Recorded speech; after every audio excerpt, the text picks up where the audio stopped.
İşğal dövründən bəri qüvvədə olan Azərbaycandan Ermənistana yüklərin tranziti ilə bağlı məhdudiyyətlər aradan qaldırıldıqdan sonra bu istiqamətdə daşımalar davam edir. Bugün də Azərbaycandan Ermənistana neft məhsullarının növbəti partiyası yola salınıb. Həmçinin Rusiyadan Ermənistana Azərbaycandan tranzit keçməklə tədarük də həyata keçirilir.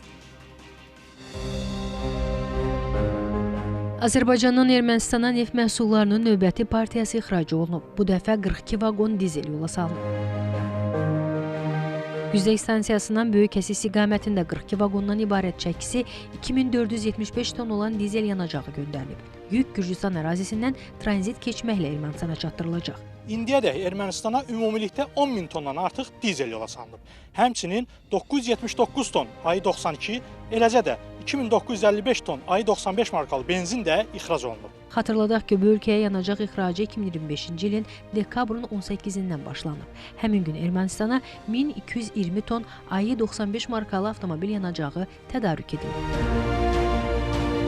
Bugün həmçinin Rusiyadan Ermənistana Azərbaycandan tranzit keçməklə növbəti tədarük də həyata keçirilib.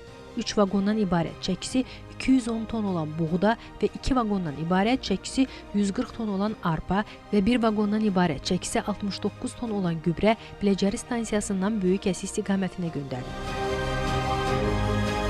İndiyə qədər Rusiyadan Ermənistana Azərbaycandan tranzit keçməklə 29.000 tondan çox taxıl, 6.000 tondan çox gübrə, 133 ton alüminium və 68 ton qarabaşaq tədarük olunub. İbrahim Kamiloğlu, Ruzanna Kərimli, Samir Qasımov, Xəzər xəbər.